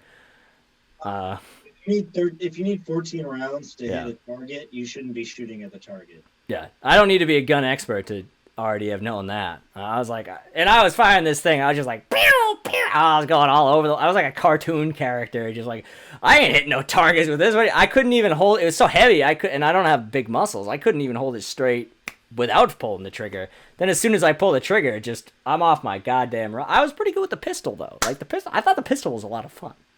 I mean, just yeah, That's you fun. Just got to be careful when you keep pulling the trigger. I've had a couple of girlfriends who'll shoot the ceiling because they just keep because they pulled it twice real fast, and then and that's how people get hurt. We're at an outdoor range, so shooting That's where the this was, ceiling too. at an outdoor range might be bad. You have no idea where that shit's coming back to. Exactly. Yeah. I didn't think about what was on the other side of that. But with the AR, I might have just been I might have killed someone. Who knows? I doubt it. I'm pretty sure they planned the range in a way where it was probably just going into the ocean or some shit. All right. Well, we're getting a little bit high in this content. We've had a great conversation with you about a subject people care much about. We've had a great conversation before with Will Noonan. So what I will say, I guess I'll ask you one kind of more hard-hitting question. You want equal coverage on the news. So here's the flip side of the coin. There's a guy you hear about this every now and then. There's a guy who's about to do a mass shooting, and then some heroic gun owner pulls out the gun and stops it before it happens, or maybe a few people already got killed, but someone stops it and prevents a lot of death. And obviously, I don't want to take anything away from the people that have done that, and it's a good thing they were there, and you can't absolutely no argument to me when it's a good thing you're there. The thing is, if the news starts harping on these stories, and I agree that they're definitely not reporting on them much, they definitely try to suppress them in the news cycle, but if they start harping on these stories the way they like to harp on a mass shooting, isn't that also harmful? Aren't you also just encouraging, like you're glorifying this cowboy mentality where it should be the Old West and everyone should be ready to gung-ho? Isn't there harm to that? I completely think there's harm to that. Like anything, there's a time and a place for anything. And in those emergency situations, it should be the police and the trained professionals dealing with it. You don't hear about many people defending and stopping a mass shooting or some kind of robbery much, because those people end up in shootouts with the cops or getting shot by the cops because they don't know who's doing shit, or just in general fucking up. The times that it is good is you'll have a school shooting where there's a God, the times that it's good is a horrifying way to start that sentence. But you'll have situations like a kid is getting ready to line up kids and shoot them, and the gun like ejects the last mag, and some kid hears it who knows guns and he beats him with a chair. That's far more likely to be a positive resolution than somebody happening to walk by who also has a gun. Now you just have added an extra gun to an already hostile situation. It's not going to be Die Hard. It's going to be that guy getting shot by cops. Yeah, and I mean, it's always tough because, I mean, if a guy tries to commit a mass shooting and there's a Navy SEAL nearby and the Navy SEAL is completely unarmed, dude's probably still fucked. Like, you know, they're trained in a way where they could easily handle the situation unharmed. Yeah.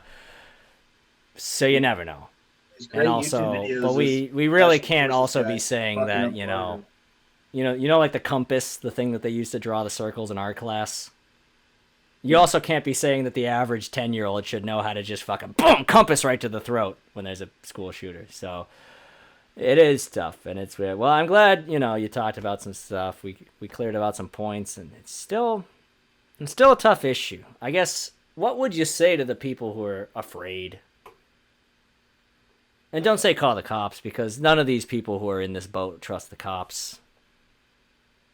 You know what? Get a baseball bat handy, you know, have a can of mace. The odds are good that no one's coming through your door with a gun. You know, this is the time to come together and That's true. Put together apocalypse fantasies, you know. And pepper spray is available on Amazon, and honestly, in my opinion, a very underrated weapon. My fiance used to keep a can of bee repellent under her bed when she lived in the apartments in Alston instead of mace, because it has a longer range. I would say women have been ahead of the curve on aerosols as a weapon for a very long time. And if you're a man and you're worried about getting invaded, you should get with the program on that one. Yeah, man up, bro. Man up, bro. I mean, you can buy you can buy some nice mace off Amazon. It's really not even that expensive. Definitely cheaper than a gun. They put it on a keychain for you. It's great. And if you shoot yourself in the face with it, you'll probably be fine eventually. Make sure you record it because it'll be funny for everybody else. Yes. Please record all of your mace screen tests and put them on TikTok, especially if you're a comedian, because let's be honest, you haven't put out any worthwhile content yet. So get cracking. All right. Thank you so much for being on the show, Pete. I think I'm officially too tipsy to be podcasting, so I'm going to cut this. A pleasure. Thank you for coming on. Thank you for answering my bullshit liberal questions. And, you know, I hope to see you soon. We'll talk soon. Whenever this is all over, it's going to be so great when this is over, isn't it? Yeah, on the other side. Thanks, Kevin. We're literally just worried about guns. All right. Peace out, my man. Yeah. All right. All right, folks. That was Pete Andrews. I'm going to cap this up. We're at hour 46. A little bit's getting cut out. Probably going to let this episode run a little long.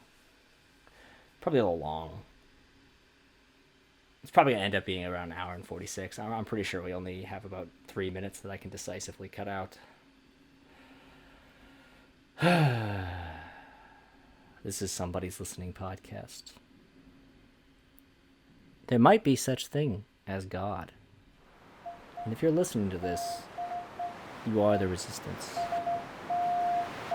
We are broadcasting on all frequencies. And yes, I should be shot for making this. Good night, everyone.